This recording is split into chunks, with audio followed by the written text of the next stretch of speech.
The skittering spider imp slammed its sticker-covered claw into the polymer window. I didn't move, just studied it. The little creatures intrigued me. How could they crawl on walls with their body weight? They should be too large to achieve such a feat. And were there clicks and jabbering squeals and actual language, or were they just primitive vocalizations? The little spider imp stood nearly to my chest when raised on all 8 skinny legs. It looked like someone took the upper half of a humanoid goblin creature and fused it to the body of a giant spider, an abomination. The other spider imps skittered to the window to see the commotion. Behind them, glistening, gray-white webbing sparkled in the light. It stretched from floor to ceiling and wall to wall in a spiral pattern, with little honeycomb-like enclaves created by repeated webbings. Their clawed feet, surrounded by tiny bristles, allowed them to climb on anything, including flat walls. Their claws clicked and scraped on the concrete ground as they moved. They seemed so primitive to me, clawing, scraping, and squishing one another as they clambered over each other to see through the window. They didn't seem to have any personal space, and eventually, all 40 of the spider imps congregated en masse right in front of the window. I turned away and walked back to the housing office, recording another welfare check on my clipboard. In my 10 years as detention officer at the Alternate Organism Detention Facility, or the AOD, I never understood why we did welfare checks on these dreads. I settled into the lousy chair at my cluttered desk. Not my desk, or my chair, of course. I shared it with whoever was on duty the following shift. I stopped giving a shit about keeping the place neat years ago. It stunk down here, always had. Who knew how many shit stains sat in this chair for hours on end? The body odor and foulness seeped into the walls. I couldn't help but wonder, who cared if they died, the dreads? The reason we're down here. It's not like I would run into their housing area and give one CPR. The most I would do is kick a memo up the chain of command to the research division. "Hey, Bishop," the voice came over the intercom. "The spider imps and Marcus boars are going wild. Can you go check them out?" Officer Downey said. "What do you want me to do? This is low side. They won't get out." "Just go do it," Downey said.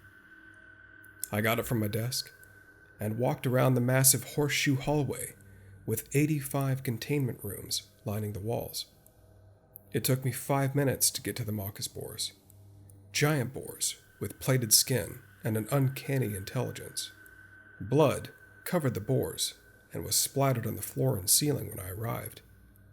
I saw several being trampled and gored by the rest.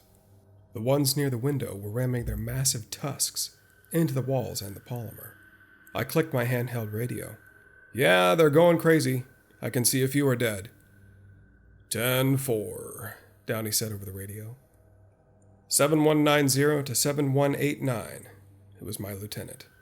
Badge number 7190 called to me over the radio. "Go ahead, 190, I said. "What died up there? Do you need a response?" "No, 190, just some Marcus hogs going wild." I walked back to the housing office, crossing the spider imp containment unit. I looked in, but couldn't see any. The light was out. I smacked the window.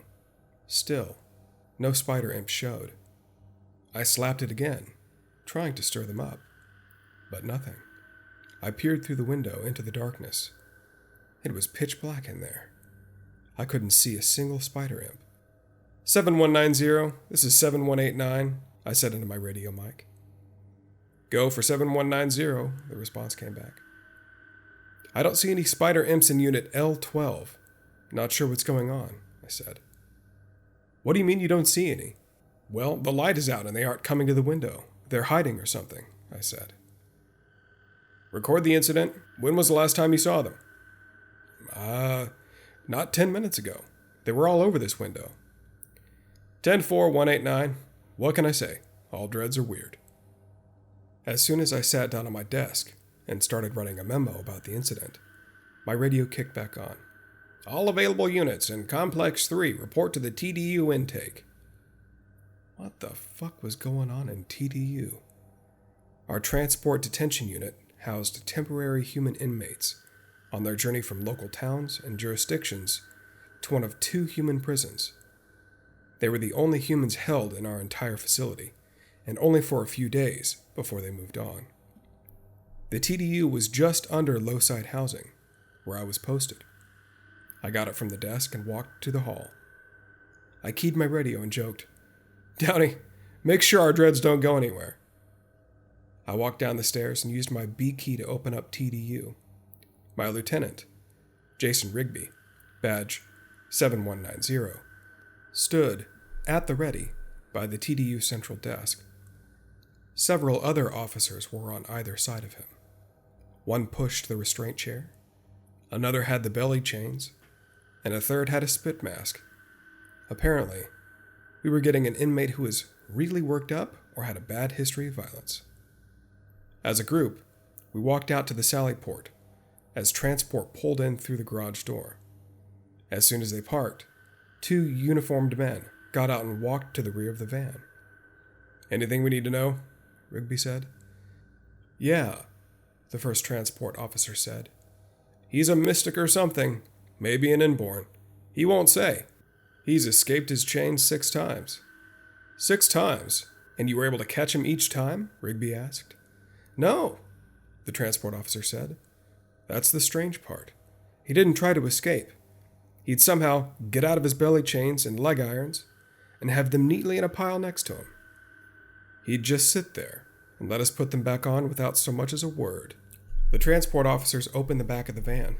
A man in an orange jumpsuit sat on the bench, and sure enough, his chains were neatly placed beside him. Nothing secured him to the van, nothing secured his hands, and nothing secured his feet. He tried to get up, but I raised my hand. "Stop! I need you to follow my commands if you don't want to get hurt," I said in a loud voice. He looked at me and shrugged, and sat back down. "Now, interlock your hands behind your head," I said, and he did so. "I need you to kneel on both knees on the van floor facing away from me," I ordered, slowly. With his hands still locked behind his head, he knelt to the floor of the van, facing the front. I pulled myself into the back of the van, and Rigby followed. "Lie face down," I said. He went to his face. "Cross your feet and raise them into the air." He bent his knees, raising his feet into the air, and crossed them. I covered him immediately, putting my knee on his back and slapping a cuff on his wrist. Rigby took his other wrist and pulled it back, locking it into the other side of the cuff. We pulled him out of the van and walked him towards the restraint chair, but Rigby waved it away. "So, you are who I'm here for," the inmate said, staring at me. "That a threat?" I asked. "I know your face. Your true face is that of a powerful cat," he said. "What the fuck does that mean?" He laughed right in my face. His breath was terrible. I looked at Rigby, who mouthed, "Crazy," back at me. "All officers turn to Channel 6, a voice from admin came over the radio. With my free hand, I clicked the knob to Channel 6, the emergency, facility-wide channel. "The dreads are going crazy all over the AOD, a voice said. 10-4, we're getting screams on the high side unit. The radio chatter continued.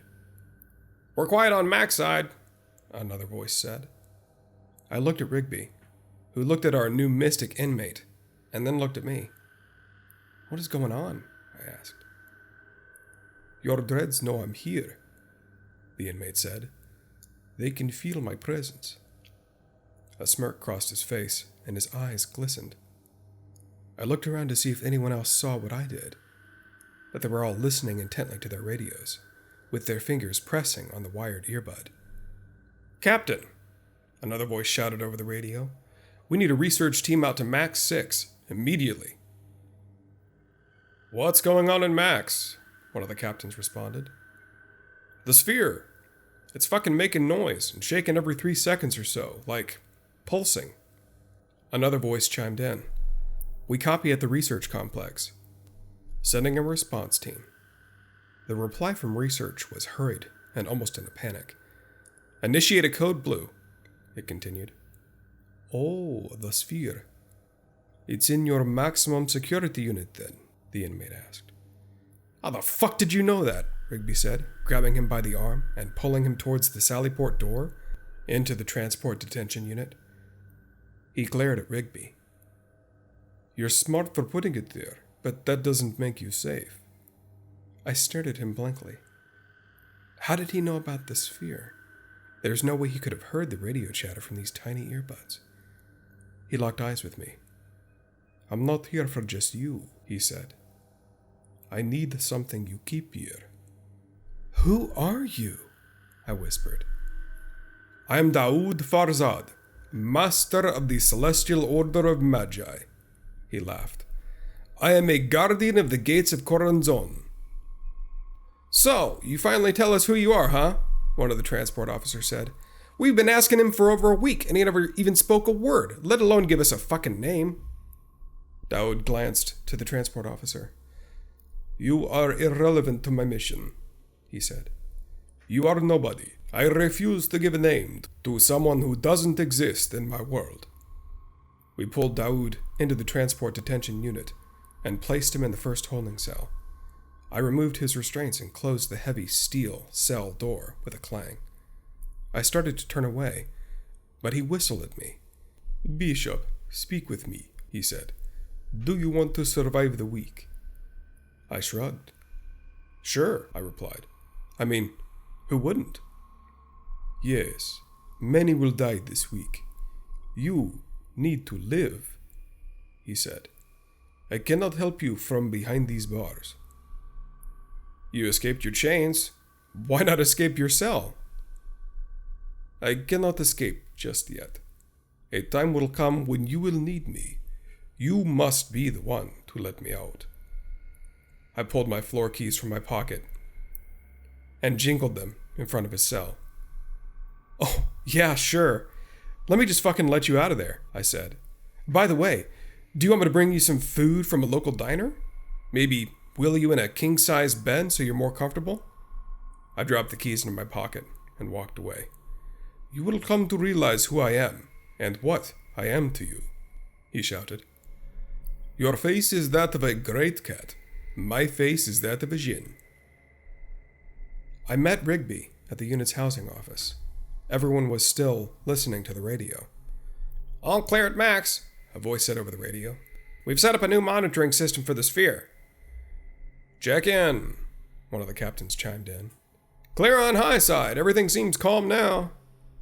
Clear on low side, too. The voice was Downey's from upstairs in the low side control room. We're clear in TDU, Rigby said over the radio. He pointed to his office.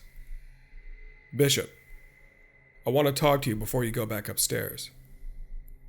I followed Rigby into his office, but I didn't really want to talk to him, or anyone for that matter. Rigby sat in his chair, stretched out, and started in on me. What the fuck happened to you, Ryan? I gave him a sour look. You know what happened, I said. He was there 7 years ago when it all went down. In fact, Lieutenant Rigby and I started around the same time. We went through the academy and field training together. I was hired just a week before him. Our badge numbers were 1 digit apart, and yet he shot up the ranks to lieutenant, while I still floundered at the bottom as a regular detention officer. We had fun today. You even took charge, getting this Farzad character out of the transport van, just like the old days. These aren't the old days, Rigby. Oh, I know that, he said. Do you know why I've done so well here? I have no idea, I said. I probably could have guessed, but I didn't want to think about it. He paused for a moment, smiled, and shook his head. I was chasing you. You were voted the top student in our academy. You won the Academic Fitness and Defensive Tactics Awards. You swept the field. And then in field training, they put you on a post halfway through because you did so well. Rigby stood up from his desk. I worked so fucking hard because you were always in front of me. You did everything better. You're welcome, I said, shrugging. I didn't feel like having this conversation again. I knew Rigby was disappointed in me. I had known for a long time. He used to be one of my best friends all those years ago. He just never had the balls to confront me. Guess he grew them at some point. You used to be in the gym twice a day, drilling and sparring, Rigby continued. You'd do it on your own or with whoever came in. You impressed the admin so much, the defensive tactics trainer came in an hour early just to train with you. Long time ago, I said. He slammed his fist onto the desk. Now you're fat, lazy, and you don't even try. You haven't set foot in the gym for years. Look at you. You used to be chiseled from fucking stone. Now you're sloppy. You probably gained, 100 pounds since then? 150, I said, matter-of-factly. The fuck is your point, Rigby? Careful, he warned. I'm your commanding officer, no matter what our past is. I shrugged. Why now? What is this all about all of a sudden? You reminded me today of what you were, he said. You are Jacob Bishop's son, the hero of the AOD. Anger spiked in my face, and I flushed. Don't talk about my father. You have no right to speak his name. I have every fucking right to speak his name, Rigby yelled. Your father died for this place. He was the best damn officer who set foot here. He's a fucking legend, and you used to be the prodigy of the AOD. He died when I was a kid. Not everyone can live up to a legend like that, I said. What you don't understand is that it was all a facade, all of it. I was a stupid kid who tried too hard to be like his father, the hero. I'm not cut out for it. I paused. Trust me. I learned that lesson the hard way. So what? Your sergeant died. People die here. Not like that, they don't, I shouted. Veins exploded in his forehead and neck. His face was bright red. I thought he was either going to have a stroke or throw his desk. I was losing my cool, and so was Rigby. We shared a look, and the tension seemed to dissipate. Fuck that, he said, sitting down, letting out a long breath. You could still be the prodigy. You're only 29 years old. You could get all that back again. Hell, you could still climb the ranks. People remember, and they're waiting. Waiting for what? I said. For you to actually give a damn, for fuck's sake. I looked towards the door to avoid his gaze. I'll take it under advisement, Lieutenant. Am I dismissed? Yeah. Go back and hide in low side, he said, resigned from the argument. He motioned me out of the office with a wave. I walked out of his office, letting my temper subside. How could he talk like that? What pissed me off, far more than the insults, is that he actually believed I could change. His hope was misplaced. Things were too far gone. I was too far gone. I could never be who I was now, even if I tried. Besides, I'd probably get more people killed. Remember what I said, Farzad yelled from his cell. I already forgot, I shouted back as I approached his cell. If you tell me again, I'll just forget again. It has already begun, he said, surprised. What happened before was just a prelude. The dreads sense me, but they also sense him. Oh, how cryptic. I don't fucking care, I said, walking away from him. I hit the door to the stairwell, going back to the low side unit. A winding squeal hit my ears and I stopped. A siren. The wailing rose to a peak and then dropped back down again. Code Black. All officers, assemble with your commander. I repeat, Code Black. An automated message boomed over the intercom. The alarm continued, winding up to a peak and back down again, repeating the message over and over. Code Black? Now? I looked back at Farzad. His face was pressed against the bars of his cell, and he smiled. I told you, Bishop. It's starting.